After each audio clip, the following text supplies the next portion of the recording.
Welcome to the Tech Study Hall podcast with your host, my dad, Dr. Rich Smith. Let's get started!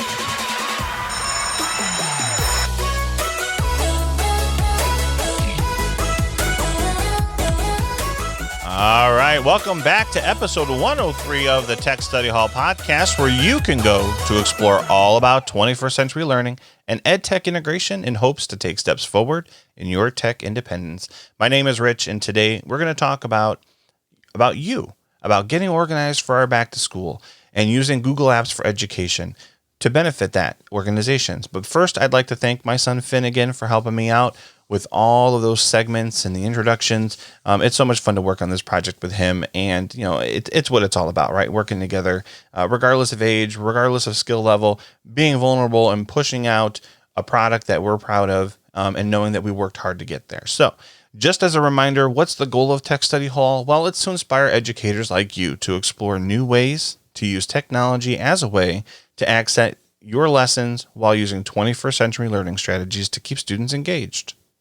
Whether that's using tech tools formally or just talking about some integration ways and some strategies, it's a way to look at our learners and help them to obtain knowledge in a different way from what we experience ourselves. But the one thing that hasn't changed in all of that is the importance of relating our learning experience to a world that makes sense for all of us.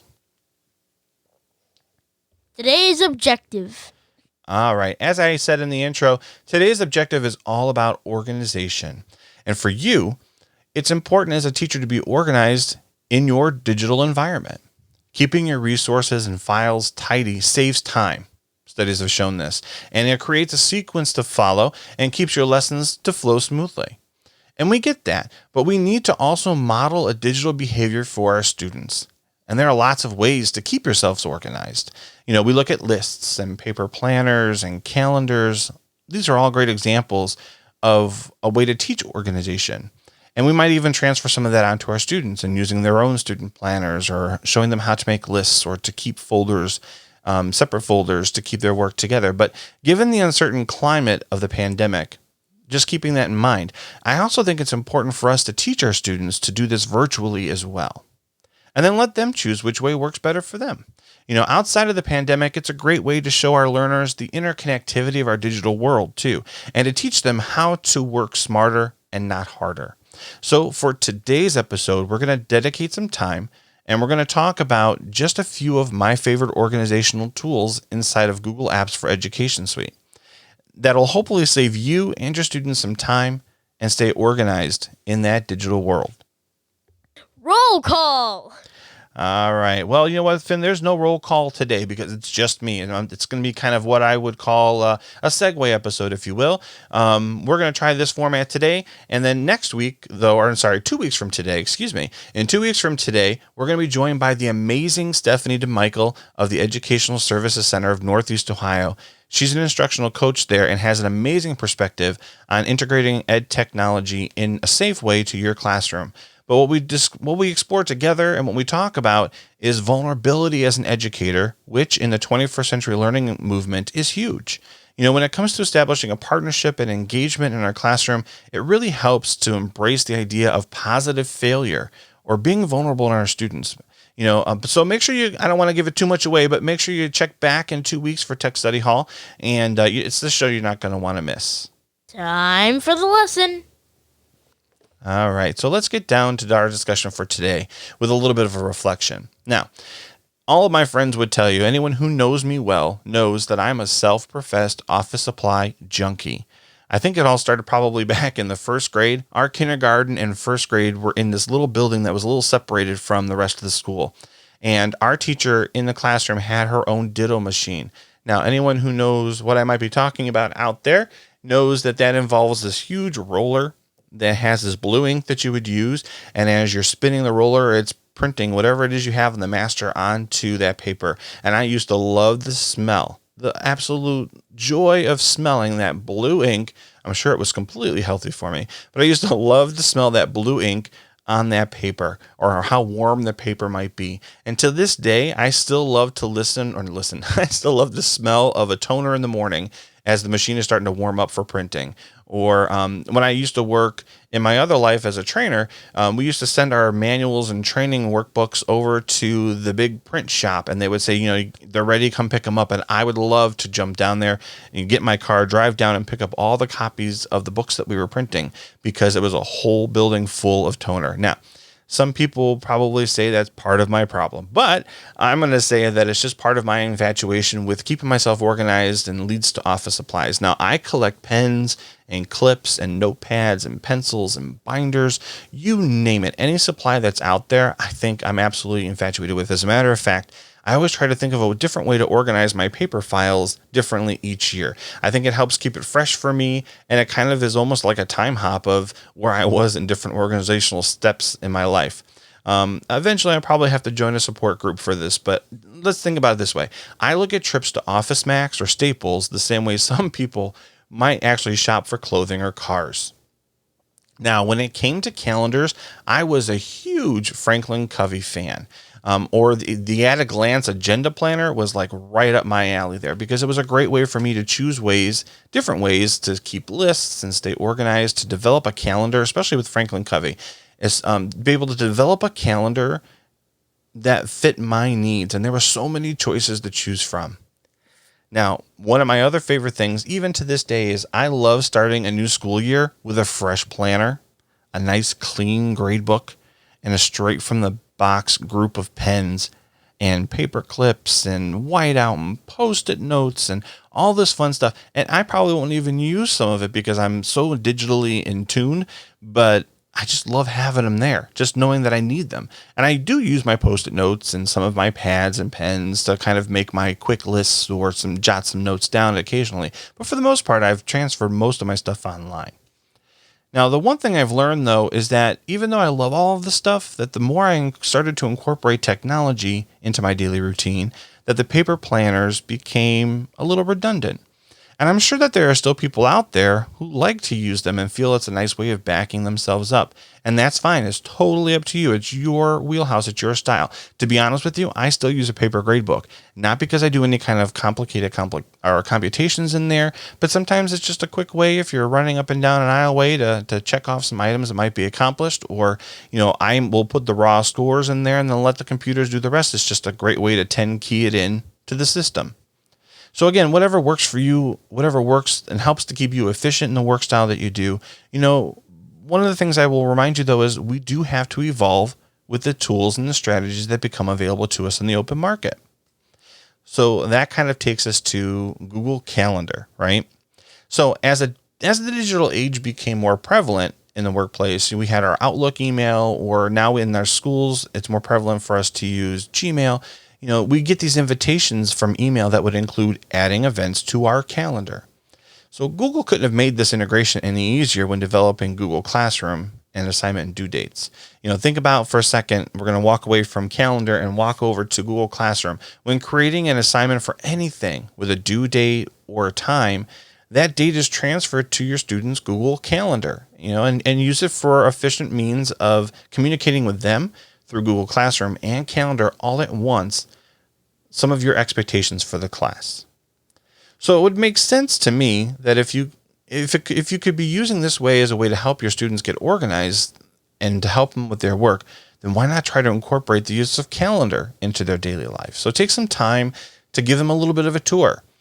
Show your students how to create their own appointments for non-Google related items, or non-Google Classroom related items rather. Set alarms for events as reminders for yourself. High schoolers who might have cell phones, or even some junior high students that might have cell phones and using Google, talk to your parents about getting the app for your phone, or finding out a way that your phone can sync up to Google or Gmail or Google Calendar so that your events transfer over, and you can know how to sync your phone that way and then get alerts from your phone as well as when you open up your Chromebook. Learn how to set those appointments to collaborate, share, remind students within their groups. These are all great ways to get a group project underway and to get a way to organize themselves digitally, to help keep those appointments like extracurriculars and clubs at bay. Set reminders for yourself. And the one thing about this is it's 100% included with Google Apps for Education. So the tool's already there. Just see if you can find a way to work it into your daily routine. One of the things that I've also noticed in my experiences with students is that they tend to treat email now the way we might treat snail mail that's coming in. I know that I don't look forward to the daily mail delivery because we never know what bills come in there. And while most of our stuff is online now, and we've seen a great decrease in snail mail, there are still those occasional flyers or advertisements and stuff. And we're just like, I don't want to deal with this now. So you just kind of toss it on to the table or the desk and you'll check it out when you have time. Well, you know what? Our students are doing the same thing with their email sometimes. And so we need to also show our students from that perspective how they can organize themselves into Gmail to make it worth their while. The ability to take a time or date task to create lists and store items can all be done right from Gmail. You can create an event dates. And guess what? Where that goes, people, when you create an event inside of Gmail, you guessed it, it goes right into your Google Calendar. You can create a checklist that's easily accessible from your Gmail and kind of check things off as you go along. There's a wonderful new app called Google Keep. And we're going to talk in a few more minutes about that. But, these are all accessible via your Gmail. So it's a great way to kind of connect some of these apps together that should be connected. And then they're on the right-hand side of Gmail when you're logged in. But the other thing I want you to think about is how you can use Gmail more effectively to organize the mail itself. So let's get back to Gmail itself then. So another option is to show our students how to set up a filter for their inbox and to move incoming emails to a folder to view later. Now, this filter option allows you to move lesser important emails to what they call labels or what Outlook might call files. Have them look at that to view at a later time. It allows us to spend more time on what's important coming into the inbox. And so if we start seeing some things that are all kind of starting to flood in as we join onto subscriptions ourselves as teachers, or maybe some other outside communication from the programs that we use might come to our students as well. They need to learn how to filter out the noise. Even the fact that they're using their Gmail for club emails possibly or sports, maybe even show them how to filter that. So the stuff that's coming in is focused on education and it's not getting rid of anything. It's just taking the opportunity to organize it differently so that when they have more time, they can take a look at those emails. So again, that filter option allows you to move lesser important emails to read at a later time. This is a huge time saver. And I do want to take a minute, though, to describe this process to you in case you haven't tried it before. First, what you do inside of Gmail is you go to the search box. This is one of many ways to kind of filter your emails out a little bit. And you're going to search as if you're going to look for an email with inside your box. Now, there you'll see a downward arrow inside that search box, and it's going to drop down for more options.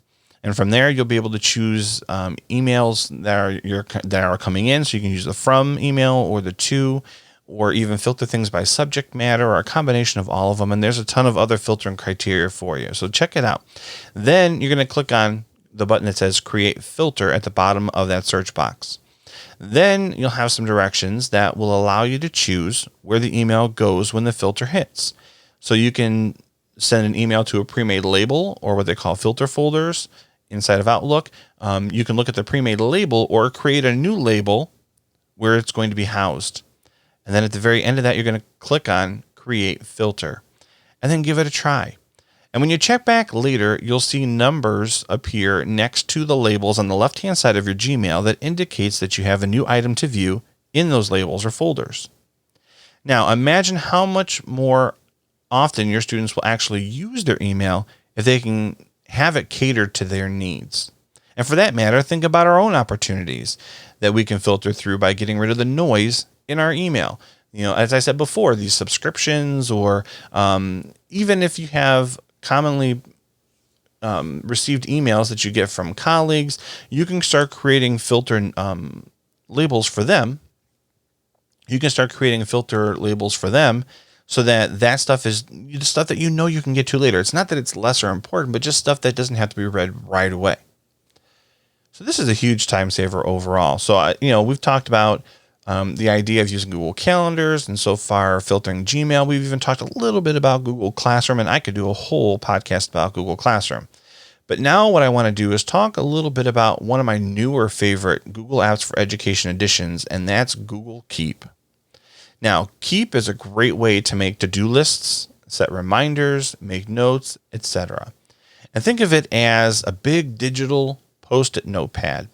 And what's amazing is that you can share and collaborate those to-do lists with other Google users as well. Now, this tool is definitely worth a checkout. So I remember that as a doctoral student, I started to keep all of my links to my research and start making observational notes about that research inside of Google Keep. And all I had to do was just start a brand new Keep note and then just use it as I was going along. So I can title it whatever I was going to use it for, make some notes and how I was going to use it for my research, and then have the link to that research there with an article that I may have saved by PDF inside of a Google Drive. It was a great way to digitally organize my thoughts. And I always had my computer with me, so I didn't have to worry about forgetting note cards or notebooks or anything like that.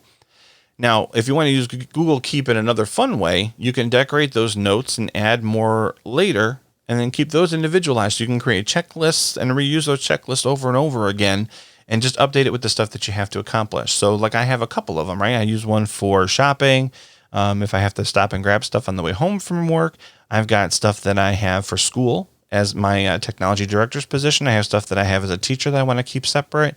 I have a couple that I use for the research I'm doing for my classes. So there's a lot of different notes, and I have it all organized in one space, and I don't have to worry about bringing paper or pens or anything like that with me, highlighters, whatever the case may be, as I'm using Google Keep. Now, for students, you can show them this way as well. It's a great ability to organize tasks in a fun way. Now, as an aside, when do you come up with some of your best ideas?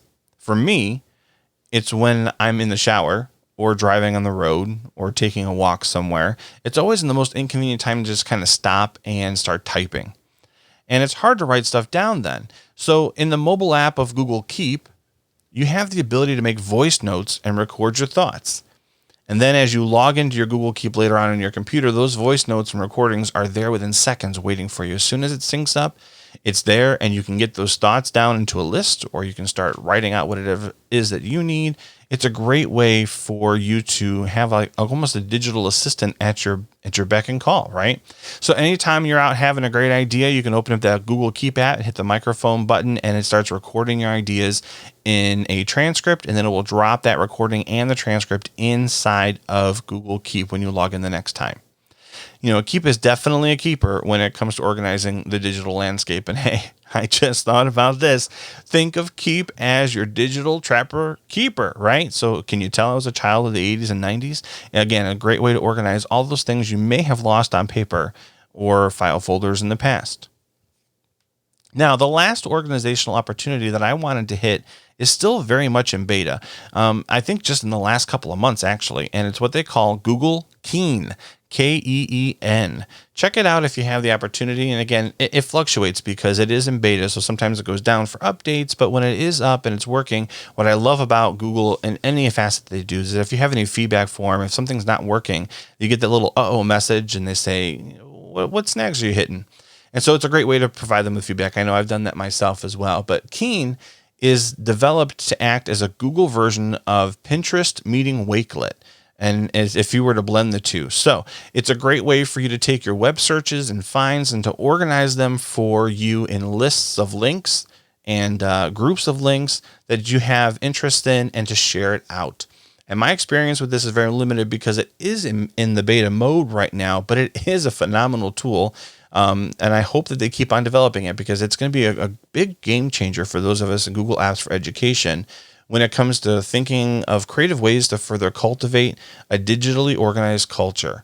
And I'll be watching this with great interest as it starts to develop. So some of these are my top tools for getting you and your students organized at the beginning of the school year. Take some time with this. I'll put some of the videos and some of the resources in the show notes so that you can try and check it out. But again, use Gmail to its greatest advantage. Look at some of the time savers in Google Classroom. You know, in Google Classroom, just expanding that a little more, you have the option to pre-plan your lessons and then save it as a draft or set it as a release time. So you can put it out there and get yourself all organized digitally for class and then hold on to it until you're ready to release it. That's huge. You can do some online discussions there. Really encourage a learning environment that is there. And if you really want to have fun with it, you can dress up the banners using some of your favorite graphics programs to create things to really make that digital landscape yours. And it helps to trap your students into an era of engagement as well.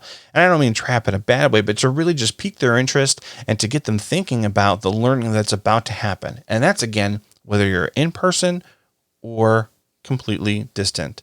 I really don't like the distant learning term myself personally. Been doing a lot of study at Lee Catholic lately with Dr. Casey Reason and the book that he wrote with Lisa Reason and Crystal Guiler on creating the anywhere, anytime classroom. And really, it's all about that engagement that starts at the onset of a class. If you can hook them and if you got it looking right, you think about how excited you are on that first day of school when you decorate the room, right? You got your new bulletin boards, you've got some new class tags, and you got all the books put out on the desk. It's no different in the digital landscape. When you prepare something for your students, it should be engaging for them. It should pull them in. You should be asking for them to give you information to learn more about them. And so you really need to take that time to learn how to organize your digital landscape and share that knowledge with your students. And you know what? As we'll talk about next week with Stephanie DeMichael, make yourself vulnerable to them. So I'll bet you that there are going to be students in your classroom that will figure out some of the ways to organize themselves on Gmail or Classroom or Keep or Keen or whatever the case may be you might be using to organize yourself.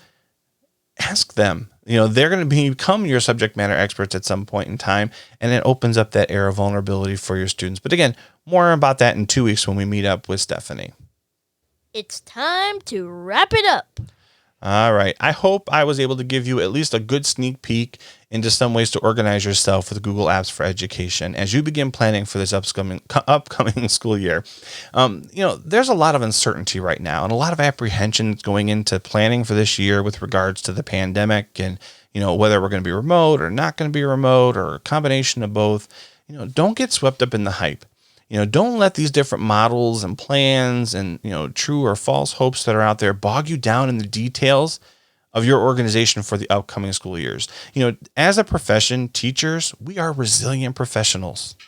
And hopefully we've learned what we liked about the digital learning from the past spring and seen what opportunities we have to further our learning, and that we're taking advantage of that time this summer to kind of rethink things and retool things. And I think that's shows a lot about the growth of our profession, that we can take that experience and really learn from it. So don't wait for officials to determine how you're going to move forward with teaching your classrooms, right? The plans are going to be what the plans are going to be, and it's best for us to be flexible so that we can go and offer the best education possible to our students, regardless of the circumstances. We need to put the can'ts aside and focus on the things we can do well and to make it the best learning experience for our families and their students. We're used to teaching with a plan A, a plan B, and even sometimes a plan C. And if you're afraid of planning for, the wrong thing, here's a little tip for you. Plan on using Google Classroom or whatever your learning management system is going to be. And if you're face-to-face, then you can always pivot and use that digital material as a station for blended learning, or maybe use it as flipped learning or a way of communicating with your families. And if you have to go full on remote, then you're going to be ready to flip the switch. Or if you're starting out with full remote, again, starting that engagement classroom experience online with your students is going to be what pulls them in and makes it more worthwhile. But regardless of how you planned, face-to-face or remote, you've created an amazing communication tool to get your students on board with learning. And that's what it's all about. So there's no reason for anyone to make that determination for you if you're at the ready to go with the modality that you're asked to teach in. You're just ready to go. It's just another year of planning for you. We're in the 21st century, and our learners can benefit to learn how to organize themselves in a way and respond in a way that they too can flip a switch. That it doesn't matter with them. The barrier doesn't matter. The walls don't matter. But the fact that they know that you're going to be there and that you're going to be ready to give them the best learning, it doesn't matter what modality they learn in. It really doesn't, as long as you're preparing yourself. These are all things that we've seen at conferences. And we've said, let's worry about that next time, or let's worry about later on this year, or I'll come back to it this summer. And sometimes we go to it and sometimes we don't. But now is the time for us to step up and show the world we're more than just what it looks like on the news, or we're more than what it may seem in their own minds that we do, that we actually take this learning seriously and we take our students seriously. So we owe it to ourselves to use technology to the best of our own benefit and If you're a Google school, use these tools that are already at your disposal. They're already there. They're yours for the taking. You can do it. So take some time to prep yourself before next school year and look at some of the opportunities that are out there. Look at some of these tools in Google Apps for Education. Look at some of these local experts, or some of these, you don't even have to have them local. You can have them all around you, right? That's the beauty of the internet. So you're going to take some of these tools that you're prepping for next year and take some time to peruse some of the field experts. You know, some of my favorites, and I'll put their links in the show notes, are Eric Curts at Control-Alt-Achieve, or Alice Keeler at alicekeeler.com. You know, there are other hosts for podcasts out there, and just a couple of my favorites. You know, get some ideas from my friends Eric and Nick at GotTeched the podcast, or Jake Miller. I love Jake Miller's podcast because it's not always about the tech you use, but it's about thinking outside of the box, right? And so Jake is a great way, has some great opportunities and some great thought processes and thinking outside of the box, and including some of those tech options as well. So I'll include all the links to them, some of my favorites, and I have many others that we'll share throughout the time together in Tech Study Hall. But know that with these people and others like them and myself, we're here to help you. We are in this together. We are in this together. So if you have any questions, reach out through my website at www.techstudyhall.org, or look for Tech Study Hall on Facebook and join the group. I want to try my first live session on Facebook this Wednesday, July 22nd, 2020 at 7 p.m. Feel free to join the group, join me, and ask some questions that you might have, some barriers you might have. I might see if I can get a guest or two to join me. And let's see if we can work through that together. And if we can't, then guess what? I'll take it back. I promise you this. We'll look at it. We'll research it. Maybe make it another podcast or go another live session and figure it out. And if you want to ask any of these questions ahead of time, feel free to reach out through the website and send me an email. But until next time, I'm Rich, and I'm reminding you to give tech a try. Any small steps forward is still a part of the greater journey in learning. This has been Tech Study Hall. Class is adjourned. Be well, everyone. Music and sound effects used during Tech Study Hall is provided royalty-free under the use and mention license from hooksounds.com. Other music and sound effects are courtesy of bensound.com and incomtech.com. For more information about how you can be a part of Tech Study Hall, contact Rich at rmstechspot@gmail.com or visit www.techstudyhall.org for follow-up information, research, or contact options. Are we done yet?